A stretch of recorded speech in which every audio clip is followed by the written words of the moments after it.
Hey guys, welcome back to the Readers. I hope you are having an amazing day. Let's get right into the stories. The first one is an entitled People story. I've been living on my family's historic farm for the past 8 years, ever since my grandfather passed and left me the property. It's a beautiful 50-acre spread that's been in our family for over 2 centuries. The original homestead was built in 1824, and we've got all the documentation to prove it. The farm sits in what used to be the middle of nowhere, but about 3 years ago, developers started building a luxury housing development right next to our property line. They called it the neighborhood, and let me tell you, it's the kind of place where every house looks identical and the HOA has rules about what color you can paint your mailbox. Now, I'll be honest with you. My farm isn't the prettiest thing to look at if you're used to manicured lawns and perfect landscaping. I've got tractors that have seen better days, a couple of barns that could use some paint. And yes, I keep roosters. They're loud, especially at dawn, but this is a working farm, not some suburban paradise. The HOA president is this woman who moved into the biggest house in the development about 2 years ago. She drives a white SUV that's always spotless and treats the neighborhood like her personal kingdom. She's got this attitude that everything around her should conform to her vision of perfection. And apparently that includes my 200-year-old farm.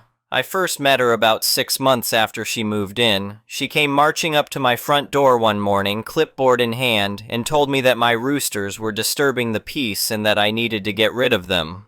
I politely explained that this was a working farm that predated her development by about 2 centuries, and that I had every right to keep livestock on my own property. She didn't like that answer. She told me that just because I lived next to their exclusive community didn't mean I could be inconsiderate to my neighbors. I reminded her that technically she was my neighbor, not the other way around, since I was here first. That really set her off. Over the next year and a half, there were several more encounters. She'd show up with complaints about the smell when I spread fertilizer, or the noise when I had to run equipment early in the morning. Each time I'd explain that this was agricultural land and I was following all local ordinances. Each time she'd get more frustrated. What I didn't realize was that she'd been telling the new residents in her development that my farm was actually phase 2 of their community project. She'd apparently convinced them that the developers were planning to buy my land and turn it into common recreational space for the HOA members. This explained why some of them would wave at me like we were all part of the same community, or why they'd make comments about looking forward to when the community gardens would be installed. I found out about this lie completely by accident. One of the newer residents, a nice older gentleman who liked to walk his dog along the property line, struck up a conversation with me while I was fixing a fence post. He mentioned how excited everyone was about the upcoming community events that would be held on the historic grounds.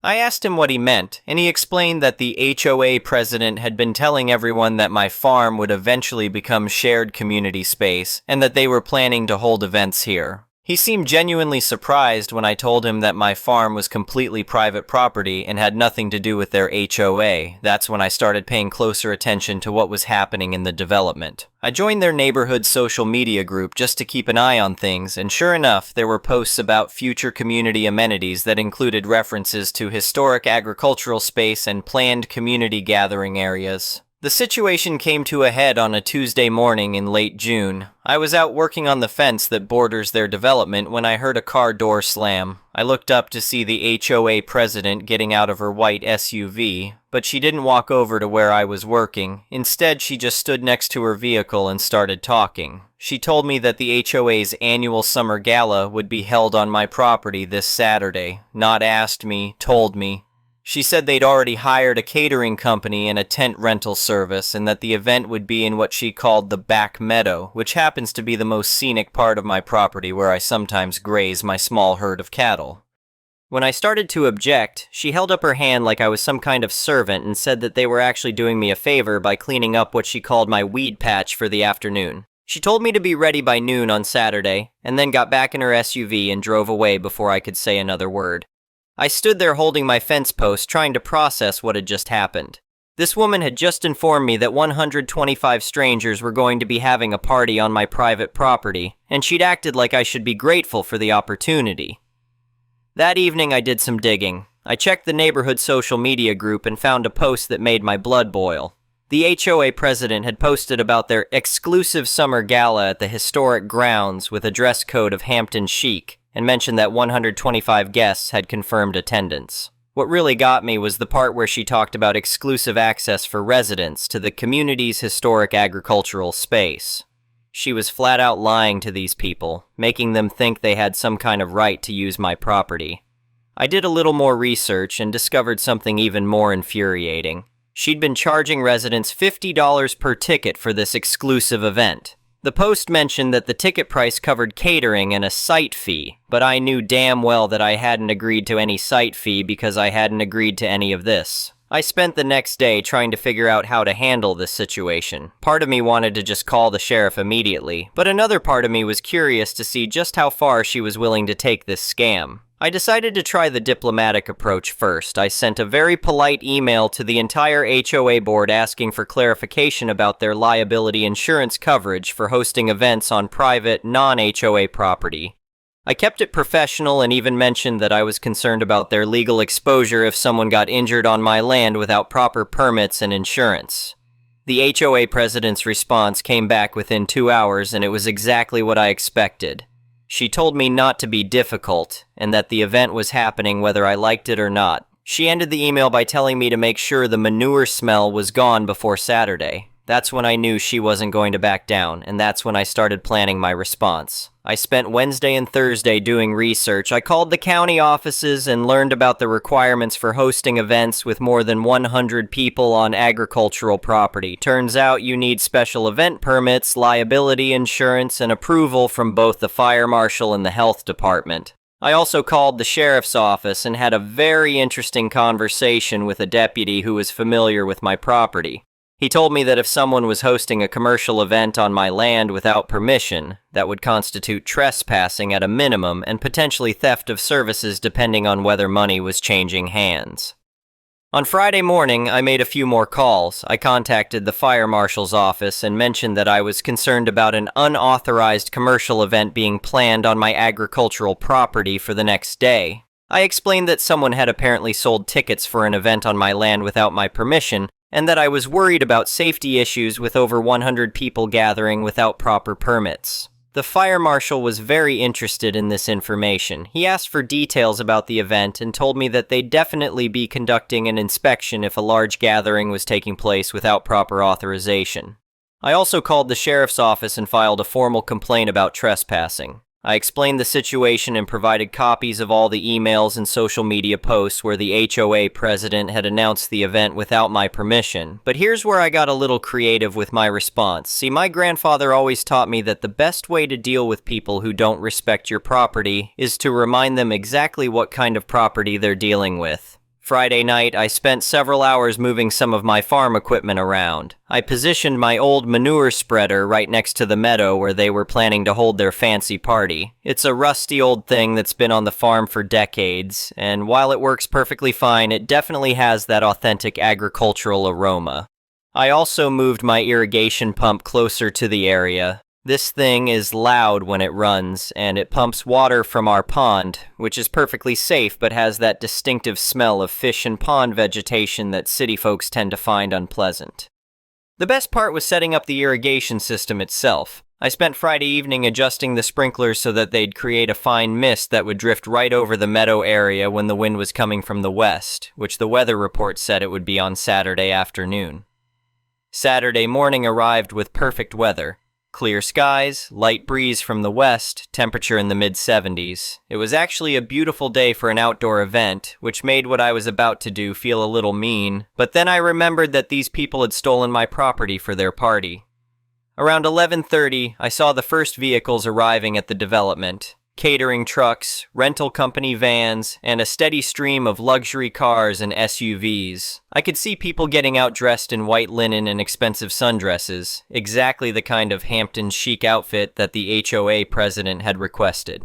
At exactly noon, I watched from my kitchen window as the first group of party guests walked across my property line like they owned the place. The HOA president was leading the way, dressed in a white pantsuit and acting like she was giving a tour of her personal estate. I grabbed a cup of coffee and moved to the barn, where I had a better view of the meadow area. They'd set up white tents and round tables with fancy linens.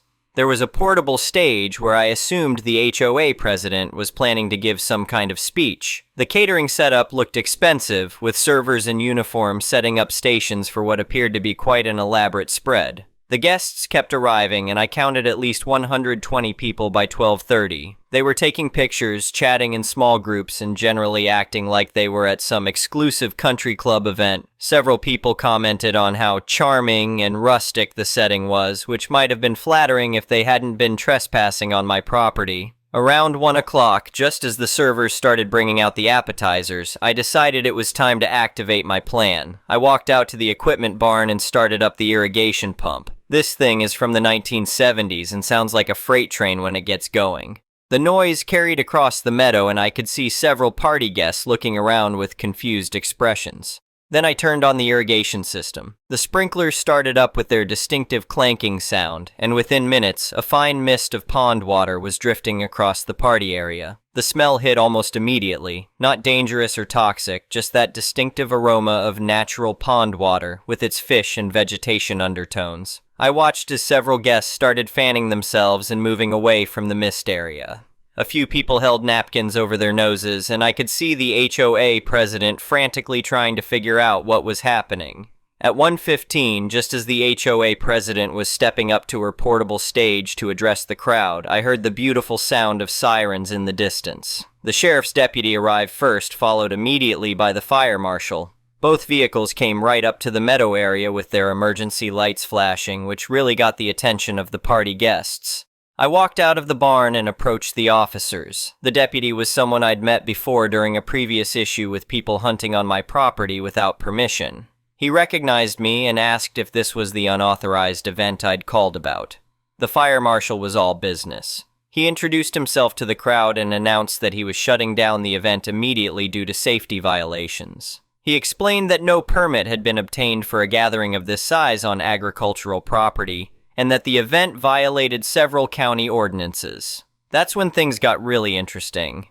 The HOA president started arguing with the fire marshal, insisting that she had permission to use the property. The fire marshal asked her to produce her permit and any documentation showing she had authorization from the property owner. She pointed at me and said that I was part of the community and had agreed to host the event. That's when I stepped forward with the folder I'd prepared. I handed the deputy copies of my property deed, the original emails where I'd asked for clarification about their liability insurance, and her response telling me the event was happening whether I liked it or not. I also had printouts of the social media posts where she'd advertised the event and charged people money for tickets. The deputy looked through everything while the HOA president stood there getting redder and redder in the face. Finally, he looked up and asked her directly if she had written permission from me to use my property for a commercial event. She started stammering about how this was supposed to be community property and how I was being unreasonable. That's when I spoke up and said that I'd never given permission for any of this, and that I'd specifically told her in writing that my property was private and not part of their HOA.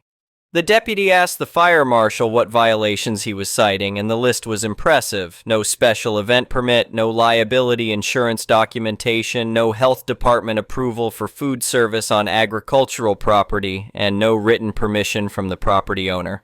But the best part was when the deputy started asking about the money.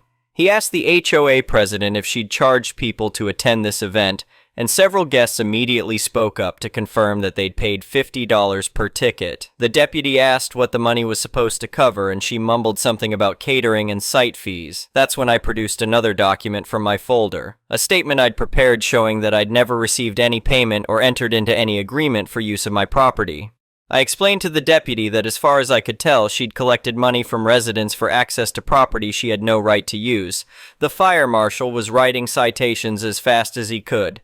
The deputy was taking statements from several guests who were starting to realize they'd been scammed, and the HOA president was standing in the middle of it all, watching her perfect event collapse around her. The catering company manager approached the deputy to ask about their payment, since they'd been hired to provide service for an event that was now being shut down.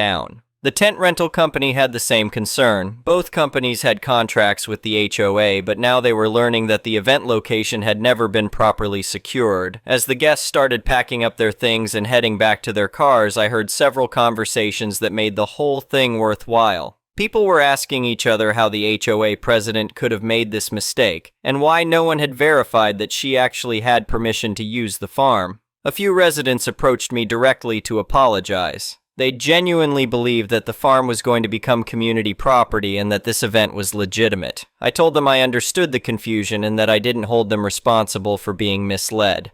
By 2:30, the meadow was empty except for the rental company workers breaking down their equipment. The catering company was packing up thousands of dollars worth of food that hadn't been served, and the HOA president was sitting in her white SUV making phone calls, probably trying to figure out how much trouble she was in. The deputy handed me copies of the incident reports and explained that they'd be following up with additional charges pending their investigation.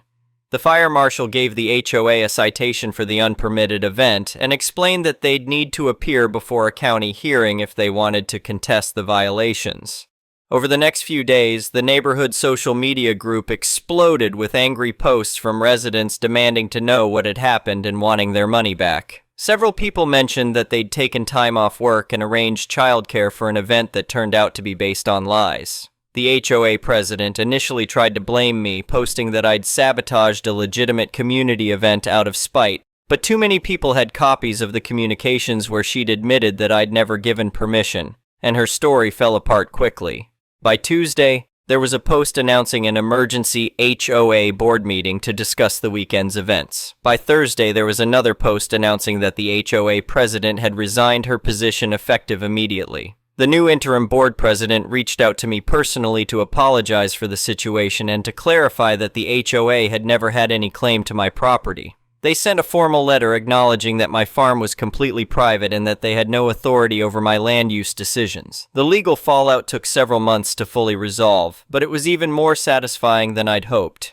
The county charged the former HOA president with organizing an unpermitted public gathering, which carried a substantial fine. She also received citations for false advertising, since she'd sold tickets for an event she had no right to host. The catering company sued her for the full amount of their contract, since they'd provided services for an event that turned out to be fraudulent. The tent rental company did the same thing. Together, these lawsuits cost her several $1,000s. But the best part was the civil case that some of the HOA residents filed against her personally. They argued that she'd misrepresented the nature of the event and essentially stolen their money by charging them for access to property she knew she couldn't provide. The court agreed and ordered her to refund not just the ticket money, but additional damages for the time and expenses people had incurred. The county also ordered her to pay me compensation for the unauthorized use of my property, even though the event had been shut down. The amount was based on what she'd been calling the site fee in her ticket sales. Essentially, she had to pay me the money she'd been planning to pocket from using my land. I used that court-ordered payment to buy something I'd been wanting for years. A new rooster. Not just any rooster, but a particularly vocal breed that my grandfather had always talked about getting. This guy starts crowing at 4:30 in the morning and keeps it up until well after sunset. The former HOA president still lives in the development, but I rarely see her anymore. Her house is at the far end of the neighborhood, which means she gets to hear my new rooster every single morning, but she's learned not to complain. The new HOA board has been much more reasonable to deal with. They actually invited me to one of their meetings to discuss being good neighbors, and we worked out a few agreements that benefit everyone. They help maintain the shared fence line, and I make sure to schedule any particularly noisy farm work for reasonable hours when possible. But the best part is watching the new residents who move into the development. When they ask about the farm next door, the HOA makes sure to explain that it's a historic private property that's been there for 2 centuries, and that the roosters are just part of rural life.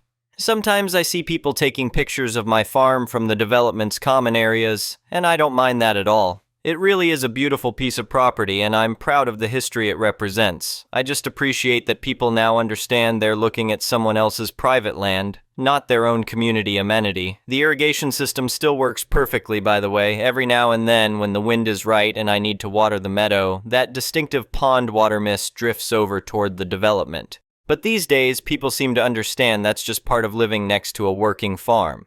And my new rooster? He's everything I hoped he would be. Loud, proud, and completely within my rights to keep on my own property. Some mornings I swear I can hear him all the way across the development, reminding everyone that this farm was here first and will be here long after they're gone. The moral of the story, I suppose, is that you should never assume you have the right to use someone else's property just because you think it would be convenient. And if someone tells you that their land isn't available for your event, you should probably listen to them. Because sometimes the person you're trying to push around has been dealing with entitled neighbors for 2 centuries, and they've learned a thing or two about defending their property rights. Now, if you'll excuse me, I need to go check on my fence posts. All this excitement has reminded me that good fences really do make good neighbors.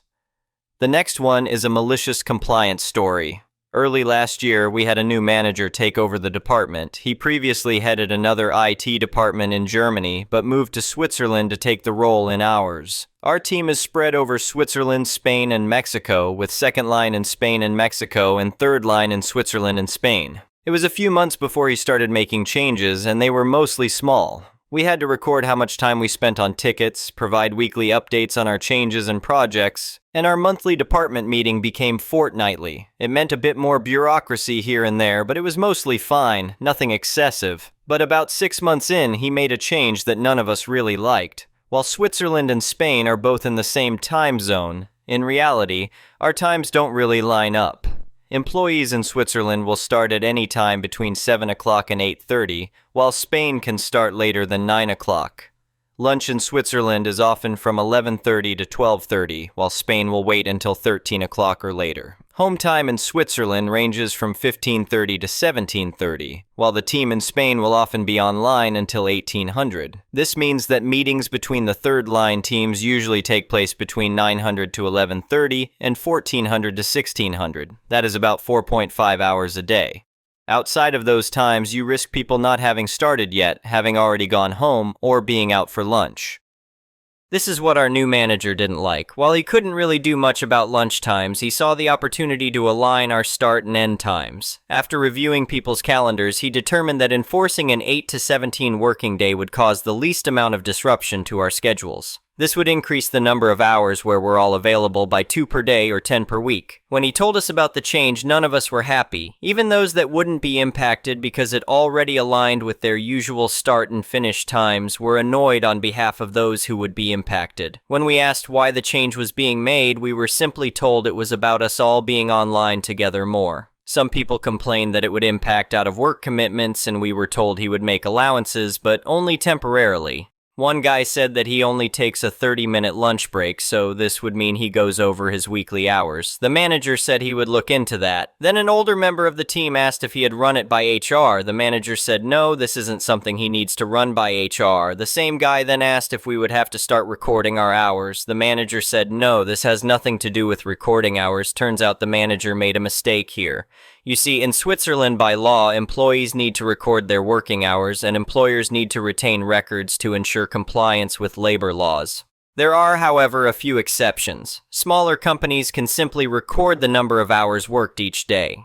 Meanwhile, senior employees can be exempted from logging their hours if they meet a certain salary threshold, and their role allows for autonomy in the hours worked. All the engineers on the team based in Switzerland had signed this waiver. It wasn't uncommon for us to work 11 hours on one day and then 5 hours on the next. It wasn't uncommon for us to work 30 hours in one week, then 50 hours the next. We never recorded these hours. We never explicitly told our team leaders or manager. It was simply understood that some days or weeks would be busy, and as we managed our own time, we would make up for it later. We were trusted to manage our own time, and if we didn't sign the waiver to exclude us from logging our hours, it would create a mess for overtime, time off in lieu, etc. But one of the conditions for signing this waiver was that we were free to determine the majority of our working hours, which courts had clarified was defined as 50%. If we are contracted to work 40 hours a week, then our employer can fix 20 of those hours, and we can choose when to take the other 20. The manager had now fixed 100% of our hours. We were no longer eligible for the exception granted to us. For us, we could continue working the dictated hours, and legally, we would be fine. But if someone reported our employer to the government, the company could be fined and potentially be forced to log all employees' working hours or lose the ability to file working time waivers, that is. Engineers couldn't work out of hours to perform maintenance and updates. The impact to the company could be huge. So the guy that asked the question went straight to HR and informed them of the manager's new policy. HR, recognizing the legal risk that such a policy could create for the company, went straight to the manager's director. The policy was put on hold later that day. On the Friday of the same week, another meeting was held. The manager apologized for not familiarizing himself with Swiss labor laws before implementing the policy and instead decided to implement a new one which would be legally compliant. Spain would continue with the 8 to 17 working hours. For Switzerland, 50% of our working hours would be fixed, 8 to 10 and 15 to 17. In short, the first and last 2 hours of the day were fixed, and we'd have to fill in the rest with our free hours. It was dubious at best. I look at my calendar for Monday and see I have a meeting at 11 o'clock and another one at 15 o'clock, so I quickly ping a message to the two people on the 11 o'clock meeting. Then Monday comes around. At 6 o'clock, I log in and see the two other members of the team I'd spoken to on Friday are logged in from home. I drop them a message to say hi. Our plans are to work until 10 o'clock and then log off until 11 o'clock when we have a meeting together with some of the team in Spain, take lunch from 11:30 to 13:30, then finish at 17 o'clock. Two people arrive in the office at 7 o'clock, having planned to take a 2-hour lunch break in the city. The rest of the team based in Switzerland, another 4 people, logged in at 8 o'clock and quickly hear what the other half of the team were doing. One was working from home, so wanted to be done as soon as possible, and one had an appointment at 17:30, so had to stick to the manager's implied schedule. But the other 2 that were in the office had free time that evening. At 11:30, they left the office, returning just before 1500, having spent the afternoon on a boat sailing around Lake Zurich. At 1700, they both left the office and clocked up the rest of their hours working from home. On Tuesday, the fixed hours for the teams in both Switzerland and Spain were scrapped. The manager left the department a few months later. The next one is an entitled people story. I'm a 30-years-old guy from Mexico. Lived in Atlanta for a while, opened a small Brazilian bar. I speak Portuguese, most of my friends are Brazilian. Met this girl from Portugal. We started dating. Few months in, she fights with her roommate when the lease ended. She had nowhere to go, so I let her move in with me. I was living alone with my dog in a 3-bedroom. Later, her family came from Portugal and I even let them stay too. Things were good. We even started a cleaning company that was doing really well. We rented a bigger place together. She was great, except sometimes drank too much. Lease was under my name since I had the papers. Day we moved in, we had a dumb fight. Don't even remember why. Fights kept happening, so eventually we agreed to break up but keep the business 50-50 and live together until lease ended. One night, her mom knocked on my door saying my ex was acting weird. I checked. She was just drunk and half asleep. We even joked a little and I told her mom to let her rest.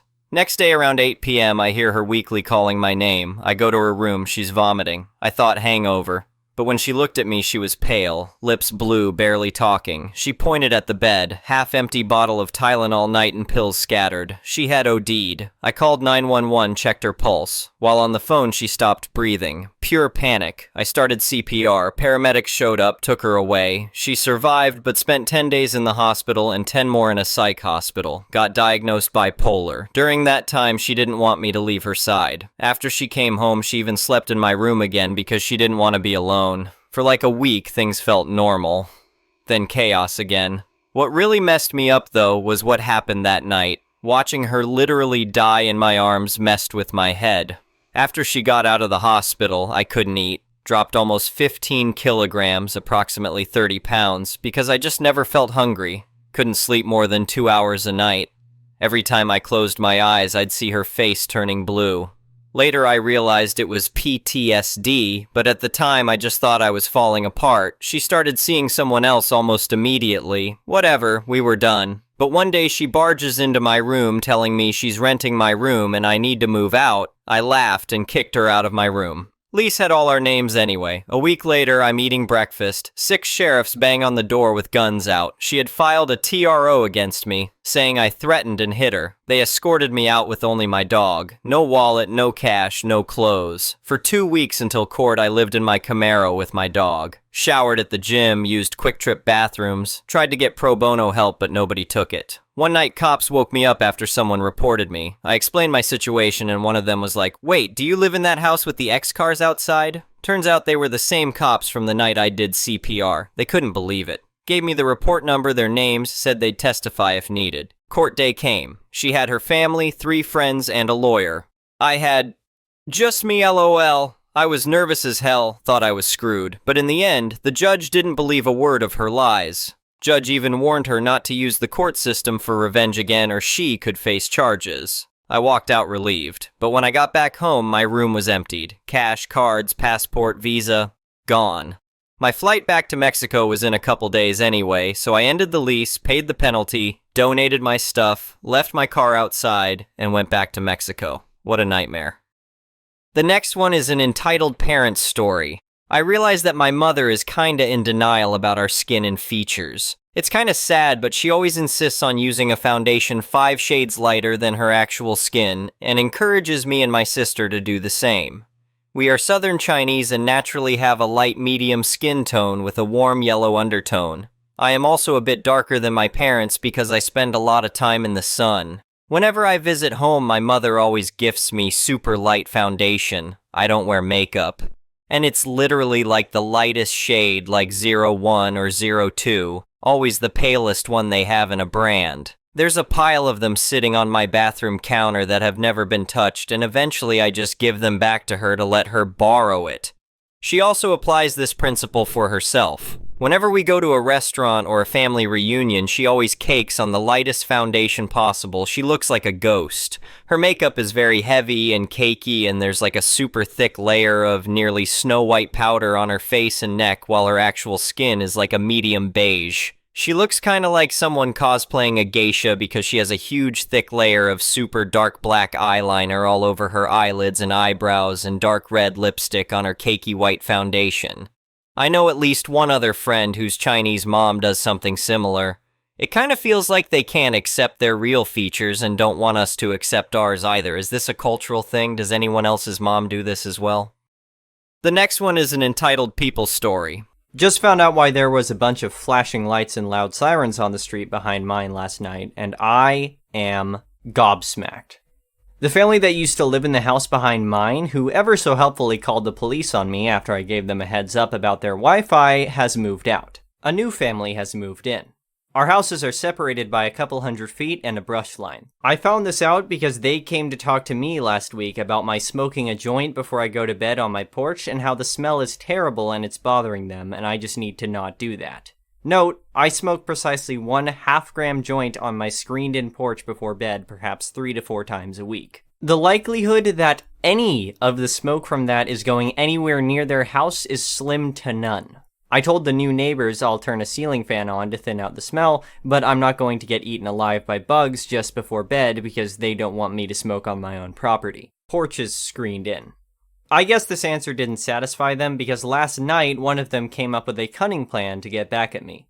They dug a hole in their lawn, built a fire with a bunch of green pine wood so it'd be extra smoky, started the fire, and then put a box fan pointed at my porch next to the fire and went inside. 3 guesses. What happened? If you guessed they set their own house on fire, you would be correct. One of their next door neighbors called 911 because some cinders from the fire set my back neighbor's house on fire. I have no idea how much the fire damaged the house, only that the people who lived there got arrested and given an impressive set of fines for negligence and a bunch of other things. Did I mention my county is under a fire weather warning and all of those fines are multiplied? The juiciest part, and the reason I decided to post on here about it was, one of the cops was talking to the neighbors who were going on and on about the awful pot smell that I was causing and making the house uninhabitable. Cop sniffs a little bit and tells them that's not marijuana, that's a skunk.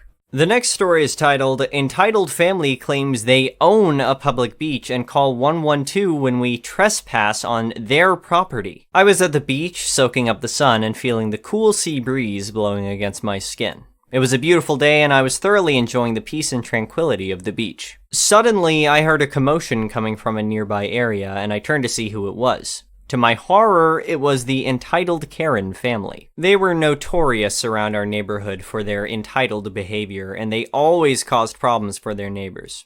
I tried to stay away from them, but of course Karen had to come over and confront me. "What are you doing here?" she asked in a condescending tone. "This is our private property, and you're trespassing." I tried to explain to her that the beach was public property and that I had every right to be there, but she was not having it. Our argument became heated and I stood my ground, determined not to let her push me around. Just as I was starting to relax and think the situation was over, she came back with a beer in hand. She took a sip, then poured the rest of the beer all over me. I was shocked and furious, and I grabbed the bottle from her hand, threatening her, but she just laughed it off and went back to her family. I could see they were planning something, and sure enough, Karen came back with a baseball bat, threatening to hit me if I didn't leave their private property. I stood my ground, telling her that this is a public beach and it belongs to all of us. I even dared her to hit me, but instead she called the police. I welcomed the police to come, but little did Karen know I had a trick up my sleeve. You see, I had been documenting all of their entitled behavior and nuisance for years. I had all the evidence I needed to show the police that Karen was the one who needed to be removed from the beach. When the police arrived, I calmly explained the situation, presenting all the evidence I had collected. The police were shocked, and after hearing my side of the story, they took Karen and her family into custody. It was a sweet victory, and I finally had the peace and quiet I deserved. The entitled Karen family was finally gone, and I could enjoy the beach without any more drama. The next time I came to the beach, I made sure to document all the other people who were enjoying the public property, just to show Karen and her family that the beach isn't their private property. In the end, I moved away from the neighborhood, but I'll never forget the lesson I learned that day. That the beach, just like any other public property, belongs to all of us, and no one person or family can claim it as their own. But that wasn't the end of the story. Years went by, and I couldn't shake the feeling of injustice. Karen and her family had gotten away with their entitled behavior for too long, and I was determined to make sure they paid for their actions. I started to research and gather information on Karen and her family, and I discovered that they owned several businesses in the area. I also found out that they had several outstanding lawsuits against them for various reasons. I decided to take action, and I reached out to the plaintiffs in each of their lawsuits. I shared my story with them and offered them my evidence, which they gladly accepted. With my help, the lawsuits gained momentum, and the entitled Karen family was finally held accountable for their actions. In the end, their businesses went bankrupt and they were forced to sell their home. They became the laughingstock of the community and their reputation was ruined. I finally got my revenge and I felt a sense of satisfaction knowing they would never be able to hurt anyone else again. And that, my friends, is the story of how I stood up to the entitled Karen family and brought them to justice. The next story is titled, Entitled Mom Gets Me Beat Up. We cannot place Mom in a nursing home unless she agrees to go because she is considered to be mentally with it. The only way we could place her is if she wasn't in her right mind, but according to apps, she is. A little explanation, my husband and I had, in the past, placed Mom in a nursing home, one that had programs to help her regain a little mobility. Mom was kicked out of there because she called the police on the nurses for not answering her call light quickly enough. I live in one of only 4 Commonwealth states and only one of 2 that are in the Deep South. Adult Protection Services got involved over the nursing home incident and a worker comes weekly to see Mom most of the time. The worker has told my husband and I that we cannot make Mom leave not having anywhere to go, that they could charge us with elderly neglect if we did. I said I was going to take her to the shelter an hour away, and the worker said if I did, I would be in trouble. I've asked the worker to help find a place for Mom, such as assisted living or an apartment. Worker says due to COVID, that would be very hard. We can't evict her as the district courts aren't allowing evictions to be filed. Here, a clerk has to approve anything that's filed and can deny it. Mom put me down in her medical records as her caretaker, and although I never signed anything consenting to this, a letter from her physician naming me is apparently good enough for this worker and others. I've asked Mom's doctor to please revise the letter and remove me. He says he can't talk to me. My siblings, who were fathered by Mom's first husband, will not keep Mom because she has nothing aside from her measly social security check every month. They are greedy. My middle brother kept Mom 2 nights, then brought her back saying it was too hard. They want me to pay them a ridiculous amount of money to keep her. Mom lied to them for years saying that she would have access to the inheritance I received from my father, but she lied and my siblings stopped having much to do with her. The police are 50-50. It depends on the officers that come. Some are reasonable and others are hateful. I had an officer tell me that my mom had taken care of me, so why couldn't I take care of her?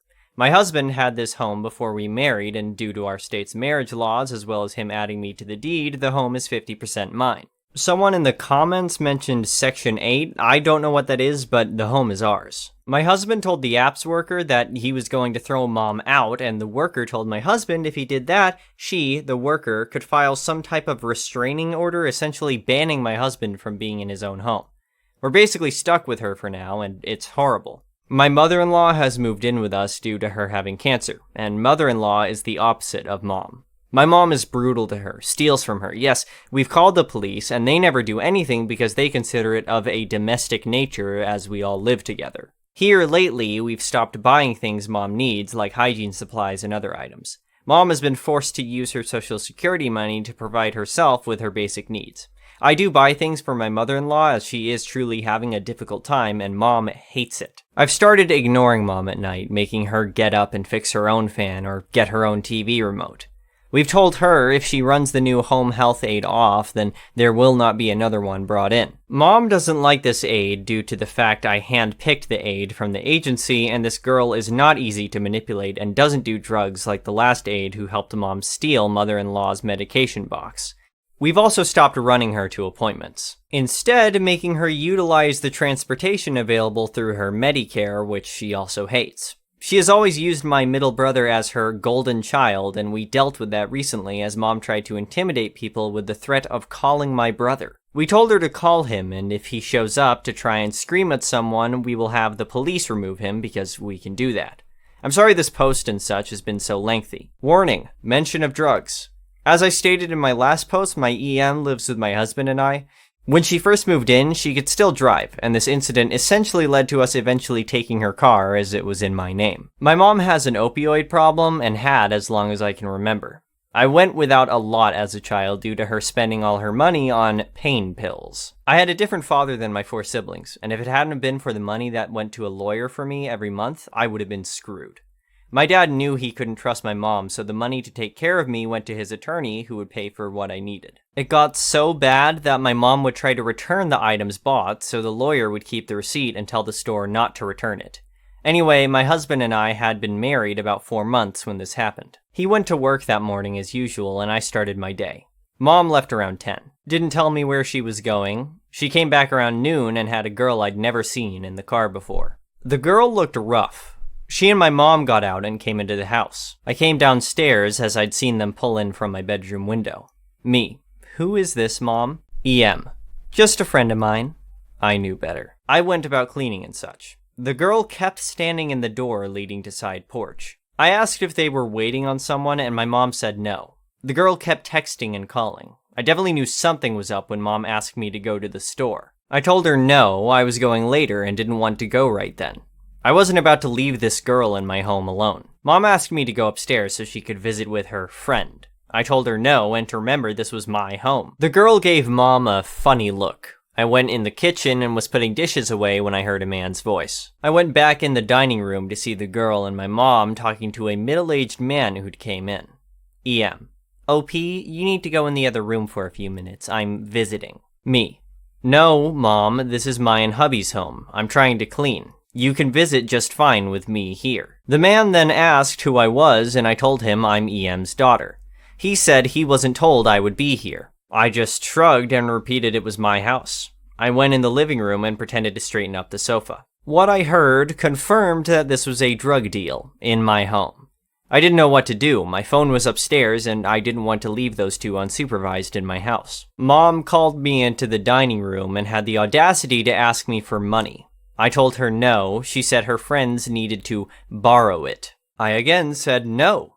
The man.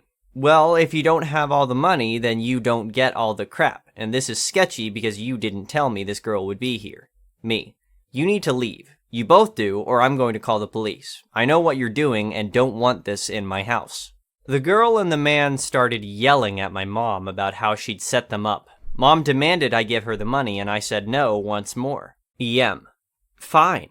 I'll just go get it out of your purse myself. You do what I say. Mom was trying to show these two people she could control me, but she couldn't. Me.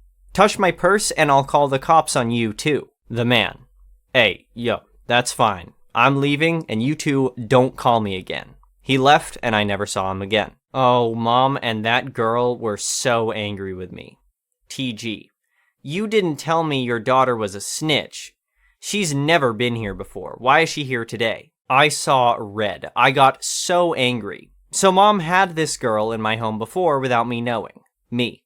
Wow. So you've had this POS in my home without my permission or me knowing? I'd had a small piece of jewelry turn up missing, and now it made sense. I told the girl to leave and that she wasn't allowed back. Mom started saying yes, she could come back and that I had ruined everything. I told Mom I didn't appreciate her buying drugs in my home and that I would be calling the cops on them all. This made the girl angry. She started screaming and coming towards me, telling me I wasn't calling anyone. She backed me into the kitchen doorway and started swinging. We went into the kitchen floor fighting. I managed to get her off me and kicked her in the shoulder. Get out now or I'm going to run to the neighbors and ask for help. The girl got up and started spitting on me, calling me a snitch and saying I was the law. She went into the dining room and told my mom never to contact her again. My mom begged her not to go. I never saw that girl again, and we did call the police. They didn't know her name, and neither did I, so she wasn't charged for hurting me. Mom wouldn't say anything at all about the situation. We did install cameras in the rooms to make sure she didn't have anyone back in our home. The next one is an entitled People Story. I am currently a QC analyst at a logistics company. Apart from being a business analyst, I hold 2 roles. More on this later. We penalize our couriers, dispatching office clerks/staffs, our franchisees, who assist with last-mile deliveries, who does not follow the company's delivery processes. Internally, we do have a lot of processes to ensure handover of the goods are either on time and/or is recorded so nothing goes missing.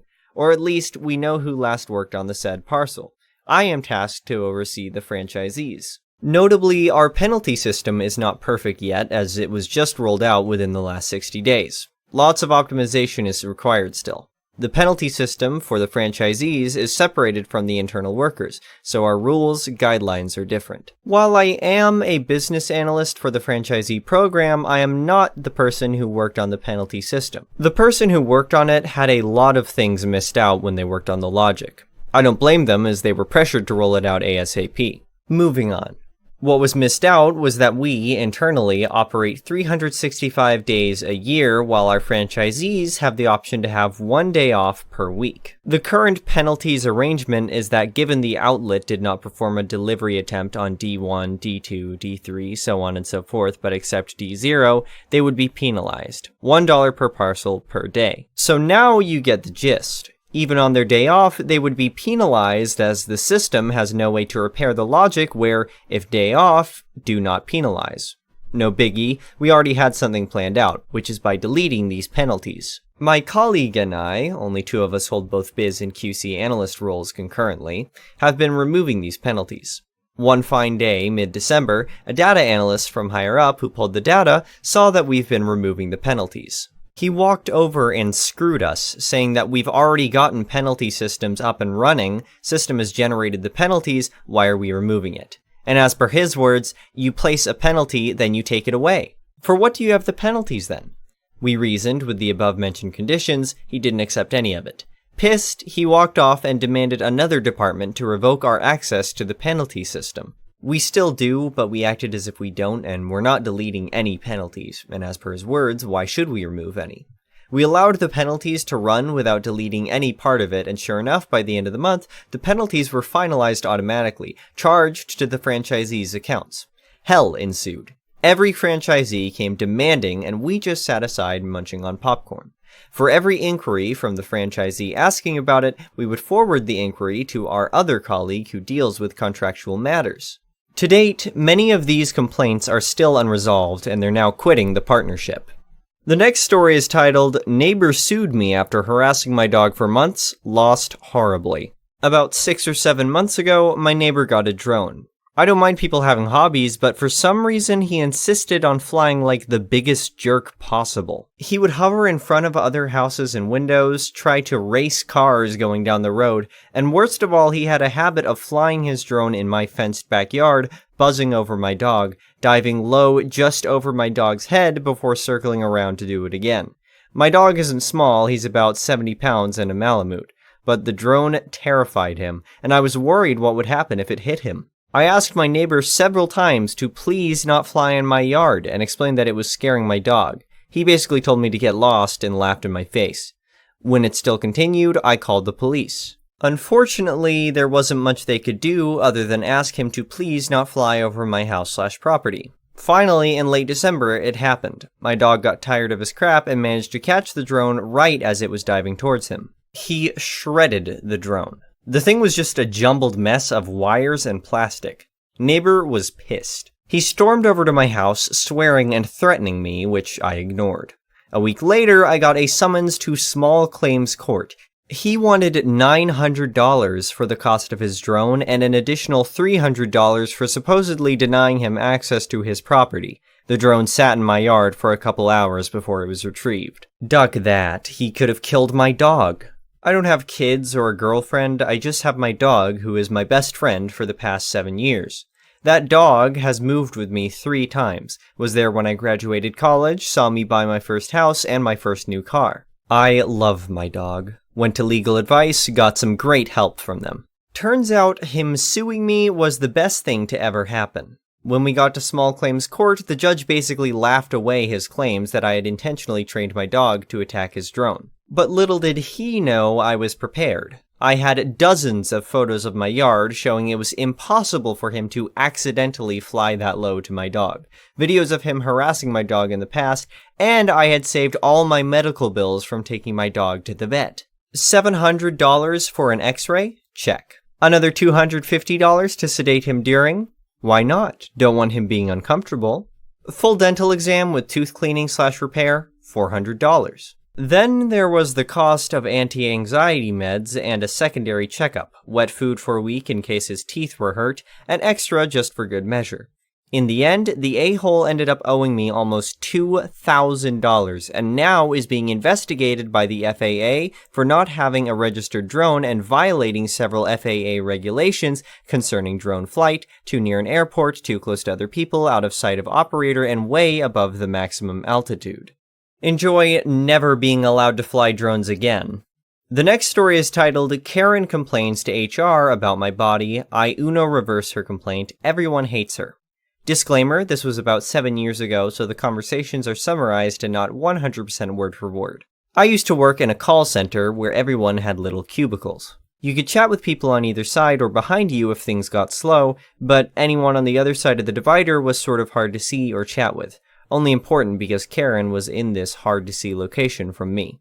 I have issues with overheating medical stuff. I like to sit right under the AC vent. Nobody fought me for this because it was a little too cold for most people. Well, being a woman, this meant that sometimes I had some nipple-pokey issues on some days.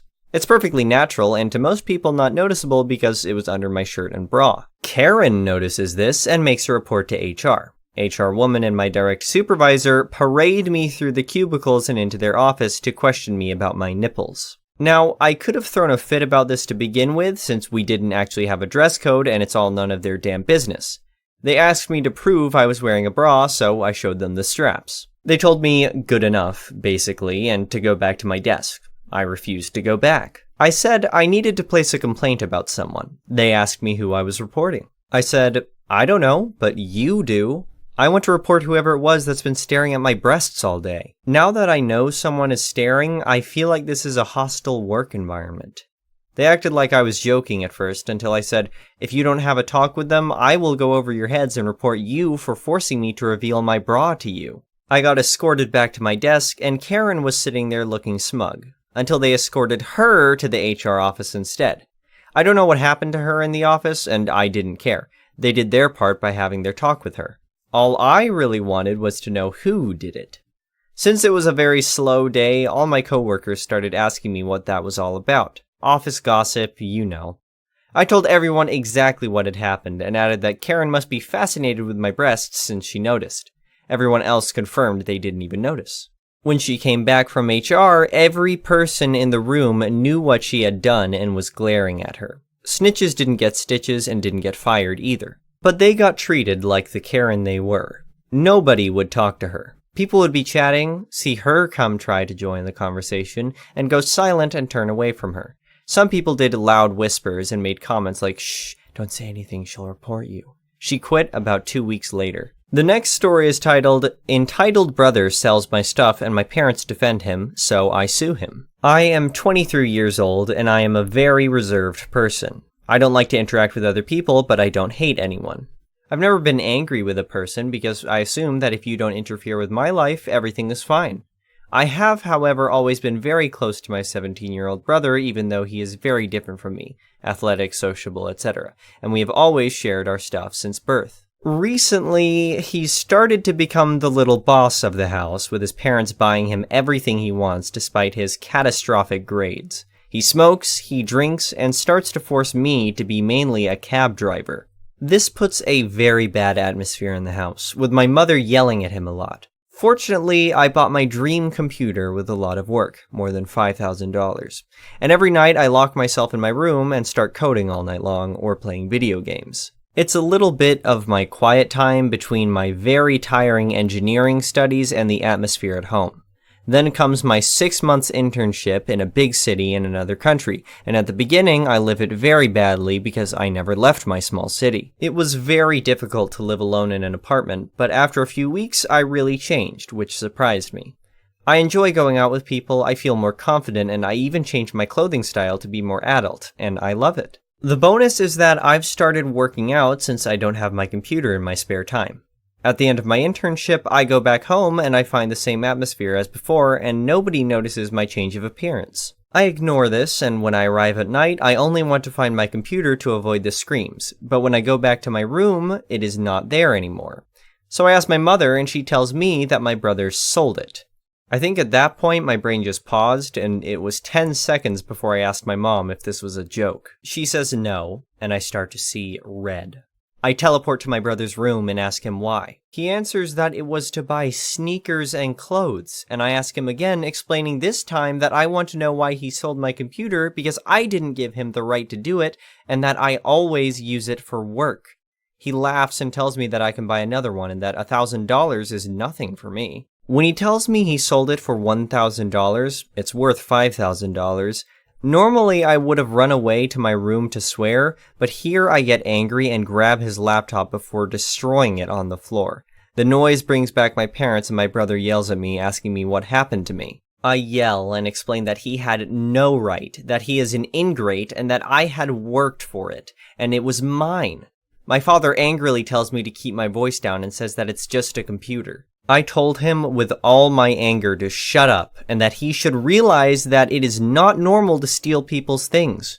I leave angry because even my parents do not support me, and I go to the police to file a complaint. As the value of the goods exceeds $1,000, proven by the purchase order, my brother risks prison because he is now 18 years old. My parents put pressure on me to drop the lawsuit against my brother, but I don't want to be with them anymore since they consider me a little less than nothing. But I am not afraid, and I went to the end of the procedure, and my brother must give me back $5,000 plus pay back my lawyer. He should have to do public works to pay back his debt, but my parents paid for him. My whole family hates me more or less now, and I cut off all ties with everyone. I'm now living with a cousin, and I'm about to graduate, so I'll soon have a job. I'm in a hurry to leave and not see my family again, which doesn't bother me because of the way they considered me. And I don't think I was wrong, and that my action allowed my brother to question himself on the importance of work. My mother wanted to talk to me the other day, but I just told her that if she wants to be happy, she should quit my dad, and I'll be there for her. Hope she'll make the good decision. The last story is titled, Parent Gets Pissed That His Kid Can't Sprint Up and Down an Airplane, Threatens to Kill Flight Attendant, Flight Diverted. Just finally got to my destination after this one. I was flying CLT LAX. A man and a woman boarded with 4 children aged roughly 4 to 8. First, they didn't book seats together and made a stink to get people to switch seats with them to get the 6 to sit together. After an hour into the flight, 2 girls started skipping and running from the middle of the plane up to the cockpit and back repeatedly. They bored of it and sat down eventually. Maybe 3 hours in, a boy starts sprinting from one end of the plane to the other incessantly. Many passengers complained. A flight attendant got him to stop. That lasted 15 minutes, and off to the races he goes again. Somebody else complains, and he stops. Briefly. Now, a male flight attendant had enough, escorts the boy back to his seat, and forcefully tells the parents to control the kids. This is where I took my headphones off due to the yelling. The father is livid at being told to control his kids. He's screaming about having 4 kids and only 2 adults. He's screaming about the flight attendant touching his kid. He threatened to sue multiple times. Finally, the attendant yells, "Put your ducking mask on and sit the duck down." The dude loses his crap even more and yells back, "I have your information, I will find you and I will shoot you." That's the moment I knew my night was going to suck. It took a while, but eventually all of the attendants gathered and restrained the guy. A little while later, we were told by the pilot we had to turn to Albuquerque and land. We stayed on the plane and local police escorted the guy off. Edit for clarity, whole family was removed. As I was one of the few that wasn't wearing headphones, they got my info, then sent the FBI on and interviewed me. After that, we were told there was no fuel truck available to top us off, so they had to send one in. Then the maintenance guy that needed to sign off on the plane was at home and had to be called in. We eventually got going and made it to LAX about 2 hours late. The next one is an entitled people story. I work with a large organization having multiple branches in every state across the country. I am the head of one such branch. My boss, the regional manager, controls around 15 such branches in a region cluster. During August this year, I had asked my boss for a 5-day leave for September, which he had promptly granted. I then informed HR about it, suggesting him to temporarily arrange for somebody to run my branch for the week. This was required because, 1, due to some corporate directives, some of the branches, including mine, could not run without a branch head being physically present in the office.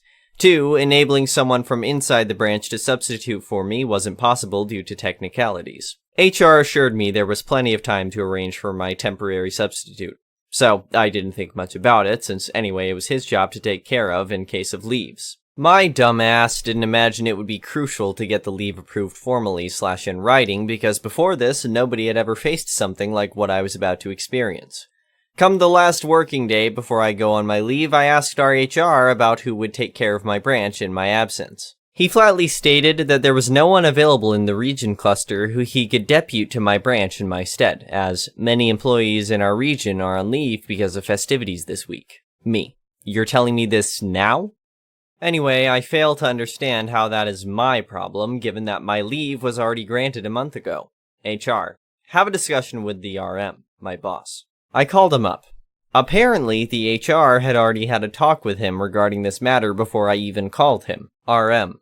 How could you intend to go on a leave during this time when we're already under so much pressure due to this sudden staff shortage? On top of that, our company's audit is due next month. Me. But you had already approved my leave 1 month ago. RM. No, I'm sure I must have said that I would think about it. Me.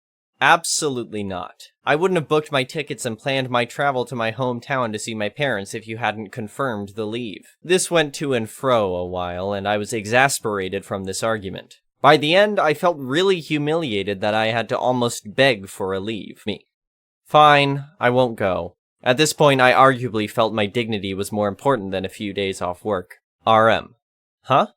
Okay. He was at a loss of words at my sudden giving up. So, my leave stood cancelled. My tickets had to be cancelled. Money wasted. And I was left utterly exhausted of this bullcrap. A few days later, we got a notification for the yearly interstate staff soccer tournament being arranged by corporate. If selected, I'd be playing for my state, and the tournament, from selections till the final, would go on for a month. Soccer happens to be one of my favorite sports. So, guess who just applied and got selected in the state team? Now, here's the funny thing about sports and activities that are arranged by our company's corporate center. The top management takes these seasonal events very seriously. If you're a participating employee, nothing or nobody on this planet could make you rather go back to sit on your chair and mind your job instead of participating. So, as it appeared, although not on a leave per se, but I was all set to go on a month-long tour across the country playing soccer without having to worry about managing a branch and getting paid in the process. Even irrespective of my leave fiasco, this was a damn good thing to get involved in. As some of you have expressed a curiosity, yes, extravagant events like these are not unheard of in big/Fortune 500 companies. My organization is a large conglomerate and the 3rd largest employer in our country. Still, it always beats my logic that they can spare some 150 to 200 employees for a month for fun, yet there are some regions that are plagued with staff scarcity. My boss's office was eventually informed about my participation in the event and was advised to excuse the participant from his duties till the tournament was over. The day before leaving, I drove down to the RM's office to formally inform him, from my end, about my competing in the event and my ensuing month-long absence that is to be expected. He looked expressionless and just feebly asked me, "Why did you really participate?" Me: "Well, you see, had I happened to be at my hometown on a short leave this week, I wouldn't have been able to participate in the tournament at all, or even try for the selections. Sad I couldn't go on that leave." The defeated look on his face was priceless. The next story is titled, "Neighbors Constantly Trespass and Steal on My Property. Report me to HOA for installing electric fence." It all started when I was a young and carefree single professional, working hard and enjoying the fruits of my labor. However, my life took a dramatic turn when I landed a fantastic job and moved into a seemingly perfect gated community. Little did I know that the neighborhood was governed by an HOA, Homeowners Association. I was unaware of the strict rules and regulations, fines for violating community rules, and even instances of corruption that came with living in an HOA neighborhood. One day, I adopted a friendly boxer from the animal shelter who quickly became my constant companion. We would go on walks and play in the park, but one day I forgot to bring him inside before going to work. I received a notification that he was wandering down the street and quickly headed over to check on him. To my horror, I found that my front gate was open, my mailbox was empty, and my beloved light brown rocking chair was missing. I was determined to find out who was responsible for the theft and bring them to justice. My neighbor informed me that she had seen a suspicious family moving a white rocking chair into their house, so I placed a security camera on my porch and started leaving tempting items outside my front door. And it worked! I was able to capture the family on video, stealing my belongings. I approached my neighbors and shared my findings with them. Together, we began gathering evidence against the corrupt family and the HOA. We were determined to follow all the rules and regulations so they wouldn't suspect a thing. And finally, the day of reckoning arrived. We called a neighborhood meeting and presented our evidence to the HOA board. To our surprise, the HOA president was involved in the corrupt scheme and was caught red-handed. The family was banned from the neighborhood and the HOA board was disbanded. This experience was a turning point in my life. It taught me the importance of doing thorough research and being aware of the challenges that come with living in an HOA neighborhood. It also taught me the power of persistence and teamwork. I learned that standing up for what is right and speaking out against injustice is a powerful thing. The journey was not easy, but it was worth it. Years passed, and I eventually got married, had children, and started my own business. But that experience remained a pivotal moment in my life, and one that I would never forget. It taught me that even in the face of adversity, with determination and unity, we can achieve great things. The next story is titled, "Entitled Airline Passenger Tried Helping Themselves to My Upgraded Seat." I used to fly for work, a lot. I have so many entitled people stories, it stopped surprising me to run into the behavior. This is one such story.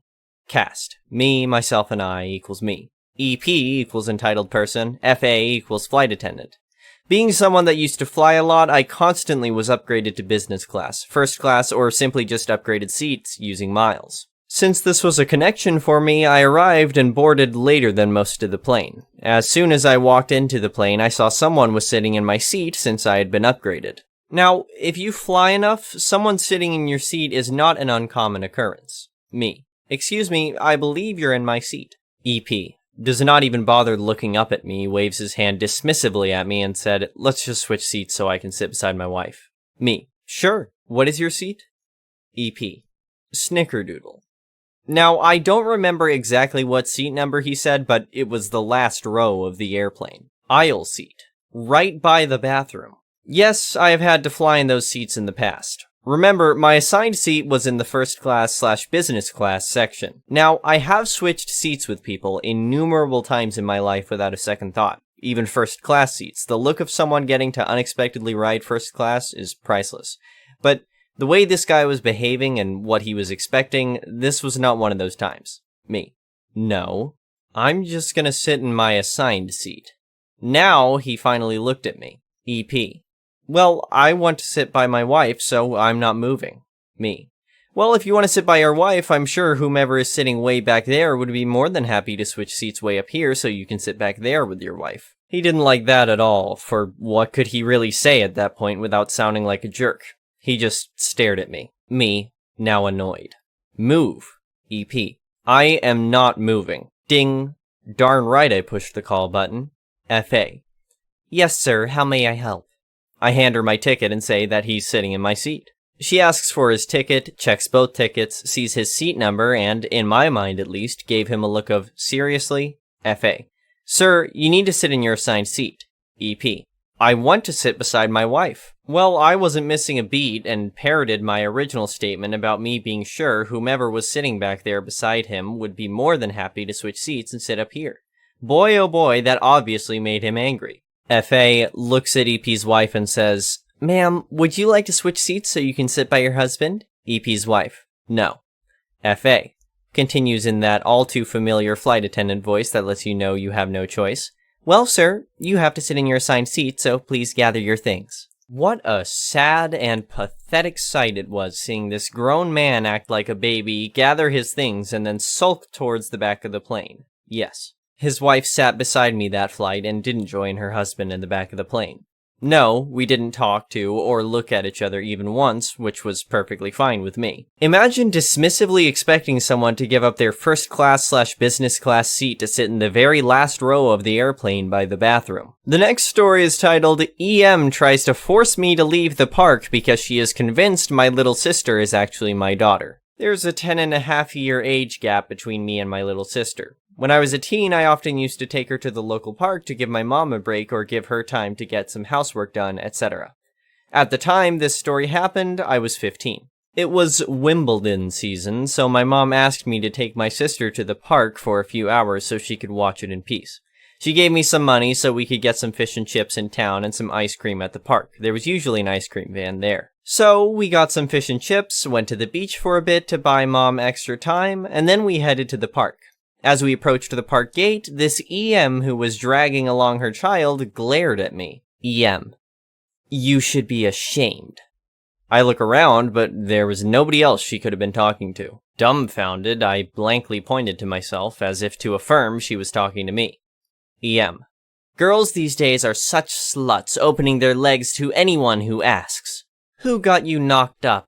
Or let me guess, you don't know? I stared blankly at her for a minute. Me. This is my little sister. EM rolled her eyes and leered at me. EM. Yeah, we had little sisters in my day, too. I just said, okay, bye, and walked away because I was uncomfortable with conflict and just wanted out of that situation. EM. Don't you dare go into the park. You'll spread your filthy diseases all over the park. I don't want my son catching your diseases. I ignored her and rushed into the park. Surely she'd leave me alone when I was surrounded by other kids and parents, right? Wrong. EM followed me around the park, demanding that I leave. The more I ignored her, the madder she got, and she kept repeating over and over, get out, you're not allowed here. At this point, a few parents noticed. One mom, let's call her FM, friend mom, who my mom and I often chatted with, immediately stood and rushed over just as EM grabbed my arm and yanked at me. FM. Why are you grabbing a child? Let her go. Who are you? EM. Mind your ducking business. FM. Let her go or I'm calling the police. EM let me go, but turned her anger towards FM, shouting that she was just making the park safe for her child, and I shouldn't be here because I might spread some nasty disease all over the place. She never specified what disease. I'm guessing she meant an STI or something? More parents started coming over to see what was going on. Seeing she was outnumbered, EM eventually left, dragging her child behind her, screaming obscenities at us as she slinked away. FM gave us a lift home to make sure we were safe. When I told my mom what happened, she was furious. She packed us into the car and drove us around town to look for the woman, but we didn't spot her. Thankfully, I never saw the woman again. The last story is titled, Mother Refused Free Drink at Amusement Park for Nothing. Short. This happened yesterday at our local amusement park. I was going to get a refill on our drink cups when a Karen came waving a receipt. Both the refill station guy and I looked puzzled, so I let her go in front of me. I had a feeling this was going to get nuts, and I wanted a front row seat. DG is drink guy. K. Karen. K. I'm here to get my free refill. As you can see, I bought a cup. DG. That's fine. Where's your cup? K. I lost it, but I have the receipt right here, so give me a new cup. DG. Ma'am, I'm sorry, but we're not responsible if you lose your cup. I can give you a small soda, but I can't give you a new cup. K. A small soda? This is BS. I paid for a reusable cup, and I demand a new one. At this point, I see a boy around 13 or 14 come walking up. I'm thinking it's just a kid who's getting a fresh drink. Boy, I was wrong. This kid said, Mom, did you want some more? The DG looked at the receipt and asked how many cups she got. She said only one. My park has 2 colored cups for refill cups. For a single day, you get a green, and for a full year, it's orange. The receipt said 1 single day refill cup, and what does the son have? A green cup. DG. Excuse me, kid, did your mom get you that cup? Karen turns red face and pushes her son out of line and tries to hide in a passing school group. I just look at my mom and said, see, this is what we call a Karen. The next one is an entitled People Story. Airline captain commuting to work, purchased a full fare first-class ticket to get there. Lived in Atlanta at the time, domiciled in Houston, and commuted. Normally you could get a jump seat in the cockpit, but on this auspicious day, that was already taken. Pass riding wasn't an option because there were no seats in coach and only one in first. Pass riders can be bumped for fare-paying passengers, and I needed to get to work, so I plunked down my credit card and bought the last seat in first. Boarding has occurred, and I am peacefully in my seat, waiting for pushback. Cast of characters: me, commuting pilot; EW, entitled woman; FA, flight attendant; CPT, captain of the flight I'm on; EW. You are sitting in my seat. You'll need to move right now. Me. Checks boarding pass. Nope, this is my seat. Not gonna happen. Sorry. EW. You're an employee. You're sitting in my seat. Move now. Me. May I see your boarding pass? Clearly there's been some mistake. EW. You may not see my boarding pass. I showed that when I boarded. I've upgraded to first class. Now move. Me. You'll need to resolve this with the flight crew. I'm a passenger. EW stomps off, resembling an irritated Dolores Umbridge, and returns with FA. FA. Good morning, Captain. May I see your boarding pass? Me. Sure thing. Shows boarding pass. FA. Ma'am, that's his seat. He paid for it. EW. Well then throw him off, dear. I've upgraded to first class, and that is now my seat. FA. I'll need to see your boarding pass, ma'am. EW. You will not. I showed it when I boarded. I've upgraded to first class. FA. How did you upgrade to first class? EW. I upgraded to first class. I'm more important than an employee. Now get him out of my seat. Someone has called the cockpit and the captain has left the flight deck to deal with this. Captain. Ma'am, I'm Captain Wallaby, not his real name. I've just spoken with the gate agent. We certainly apologize for this awkward situation. The agent has corrected your paperwork and has a voucher for future travel for you as well. Please go fetch your new boarding pass and your voucher and we'll be on our way. EW departs up the jetway, a triumphant smile on her face. The captain turns to the FA and says, prepare the doors for departure. The doors close. The captain returns to the cockpit, and as we push back from the gate, I can see the EW pounding on the glass next to the jetway. It was a nice ride to Houston. The coffee was wonderful. The next story is titled, Mother-in-law steals my inherited property and calls cops on me for trespassing on my land and gets me sent to jail. I was overjoyed when I inherited my uncle's house. It was the perfect place for my wife and I to start our lives together. However, my luck took a downward turn when my mother-in-law got involved. She managed to obtain fake documents claiming that she was the true owner of the house, which ultimately led to my arrest for gun possession, trespassing, and theft. As the police entered my home, guns drawn, and shouting for me to surrender, I was in a state of disbelief. I had never owned a gun and had no idea how it ended up in my house. Despite my protests of innocence, the police did not believe me. Matters only got worse when I discovered that my mother-in-law had convincing documents proving her ownership of the house. With my wife in a coma and no one else to turn to, I felt hopeless and scared that I would spend years in jail for a crime I did not commit. However, I was eventually released and sought the help of a lawyer friend. Together, we conducted an investigation into my mother-in-law's travel history and the fingerprint samples of the gun found in my home. To our surprise, we discovered that my mother-in-law had recently traveled to the country where the gun was smuggled in from, and the fingerprints matched hers, not mine. With this new evidence, the police finally started to believe my story and continued their investigation. After a long and difficult journey, the truth finally came out. It was revealed that my uncle had no connection to my mother-in-law, and the documents she had were fake. I was able to prove that I was the rightful owner of the house. Despite the relief I felt, I couldn't help but feel a sense of retribution towards my mother-in-law for the harm she caused me. So I decided to take matters into my own hands. I staged a break-in at the house and planted evidence that implicated my mother-in-law in a crime. I made sure to call the police and report the break-in, and when they arrived, they found the evidence and arrested her. Although I knew it was wrong, I couldn't help but feel a sense of satisfaction. As my mother-in-law's trial began, I was filled with a sense of victory. The evidence against her was strong, and it appeared that she would be found guilty. However, things took an unexpected turn when she revealed that she had hired a team of lawyers and private investigators who had uncovered some damaging secrets about my past. To my horror, I learned that I had been involved in illegal activities for years, and my mother-in-law had been gathering evidence against me all along. She had been waiting for the right moment to use it against me, and now she had the upper hand. I was facing a life sentence, and there seemed to be no way out. With my back against the wall, I refused to give up. I reached out to some old contacts and put together a team of my own, determined to uncover the truth and clear my name once and for all.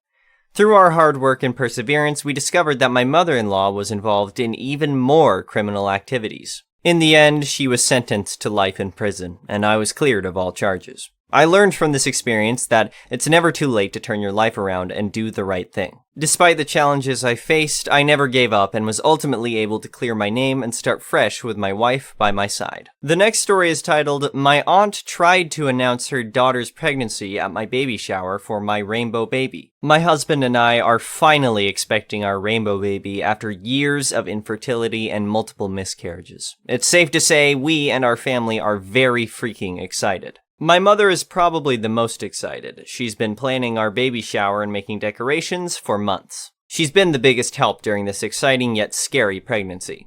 A few weeks ago, my aunt told my mother and I that my cousin is pregnant. We are very happy for her. However, my aunt said their plan is to announce her pregnancy at my baby shower, since we're having a big party anyways. She said it's not a big deal and we both can share the day. I said absolutely not, because we have been waiting for this day forever, and it should be all about me and my rainbow baby. My mother is on my side and told my aunt that they better not announce anything at the party. My aunt dropped it and nothing else was ever said. Last Saturday was my baby shower. It was everything I've waited for. Everything is going good. No one has announced my cousin's pregnancy. When it was time for us to eat my cake, my aunt said, hold on everyone, and went outside to her car to grab something. That was the moment I knew something was up. My mother and I follow her outside, and my aunt decided to bring a cake announcing my cousin's pregnancy, and some presents for my cousin. My mother immediately told my aunt that she will not be bringing those back into the rec center, and they will not be ruining my day. My aunt started throwing a fit, screaming, "This is a baby shower, it's for babies. Cousin is having a baby too, so this day is about her too." My cousin now joins the screaming and says how pissed off she is that everything is always about me, and why do we always have to be happy for me? They would not stop screaming, so they were kicked out by the rec center's security. And half our family was upset that I wouldn't let her have a moment at my shower, so they left too. Now everyone is bashing my mother, myself, and Rainbow Baby on Facebook, group family texts, anything at all. The next story is titled, Messy Guest Trashed Their Room. I Sent Evidence of Their Messy Lies Home with Them. Hey, today I did something out of nothing but pettiness, but I feel I've done the right thing in the long run. Don't get me wrong, this was done purely for my own satisfaction, but reflecting, I feel I'd want to know this sort of thing if I was in guest GF's shoes. I recently started a new job as a housekeeper at a popular chain hotel, and while I'm enjoying it, the vomit rooms from stag do's, etc. really irritate me. They always somehow manage to get it on the only carpeted area of the room, and it puts me behind schedule having to scrub out the carpet. This one room today really took it to the next level. Rubbish scattered about, food jammed down the sides of the bed, as well as vomit patches all over the room. It took a while to get through all the mess, but towards the end of cleaning, I found a birthday card addressed to the guest on the floor. The card was open and read, "Happy birthday, guest. I love you so much. Have a great birthday weekend away. I'm going to miss you so much. Love, Beth." I picked up the card to bin it, and when I closed it, I saw the front read, "To my amazing boyfriend on his birthday." My eyebrows immediately raised. I had just picked up multiple condom wrappers, seen the used ones in the bin, as well as finding a pair of used women's underwear and a torn dress in the sheets. I was originally going to throw the dress and underwear away, as they were both clearly torn beyond wear, and the guest had most likely intended for me to do that. But damn, I was mad about that vomit and crusty food. This poor girl has been cheated on by a man who trashed the hotel room, but luckily for her, he pissed me off.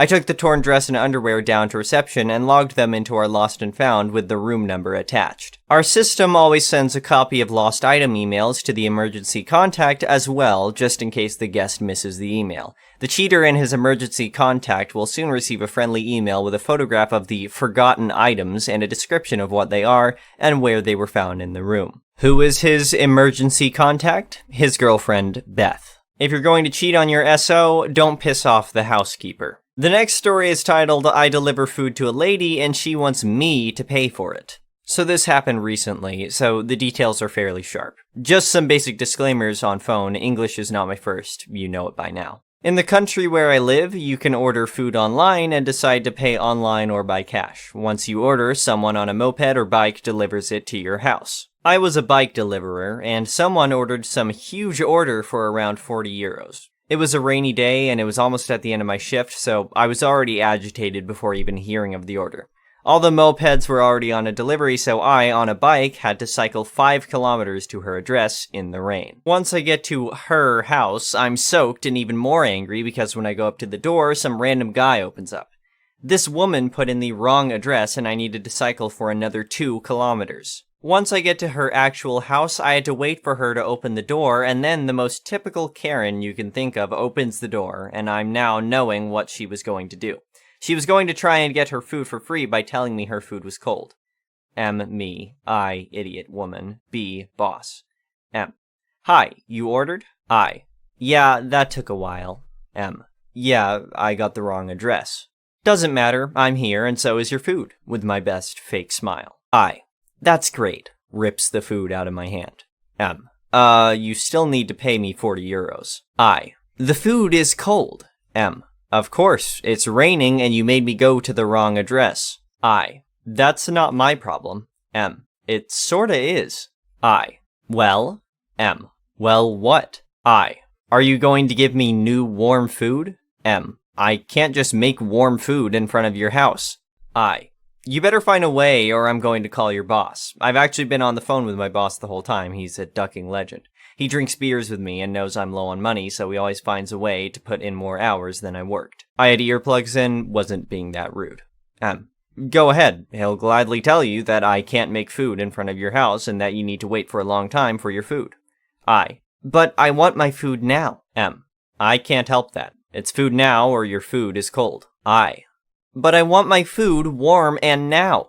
No need to start yelling at me. I'm going to call your boss and tell him that you're being rude. You can come in and hear what he has to say. I gladly step into the house to avoid the rain because it was still raining and there was no roof above the house. I put her phone on speakers. B. Hello, boss here. What can I do for you? I. Yeah, hello. I have a very rude delivery guy. B. Could you tell me your address? She tells her own address. B.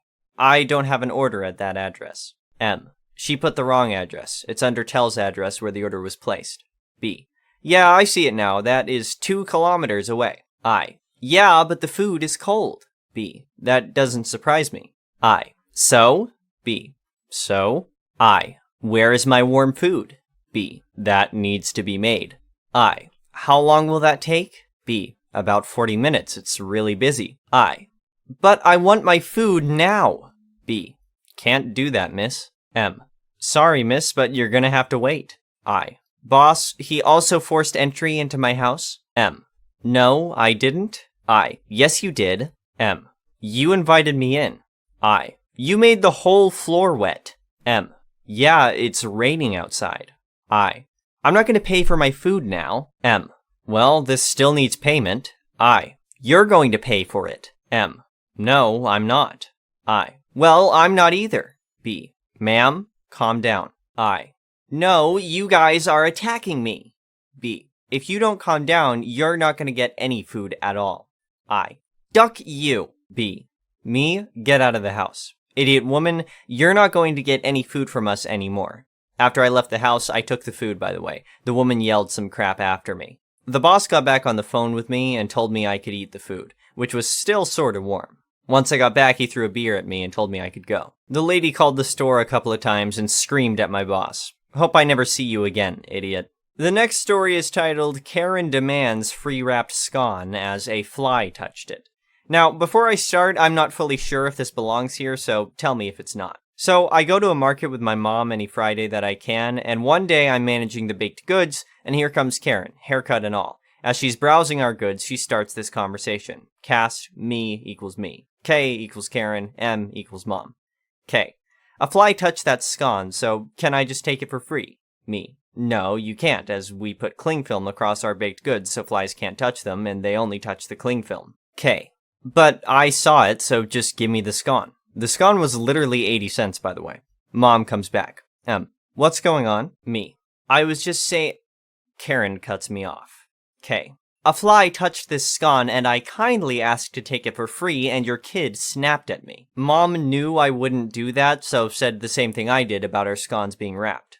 K. But I literally saw it on the scone. That's when I had the genius idea to maliciously comply. Me. Are you sure a fly touched that scone? K. Yes, that's what I've been saying. Me. Okay, I proceed to pretend to put the scone in a bin. I really dropped it in a box so I could have it later. K. What did you do that for? I wanted that scone, you idiot. Me. Miss, please calm down. We have a rule where if a fly touched a product, we bin it. K. Now visibly annoyed. I wanted that scone. Give me another one for free. Me. Miss, I'm not giving up a free scone. They're literally 80 cents. Karen then stomps off complaining, and I decided to take out that exact scone and eat it. God, revenge tastes good. Thank you for watching. I would really appreciate it if you could like the video and subscribe to our channel if you haven't already. We'll see you again tomorrow.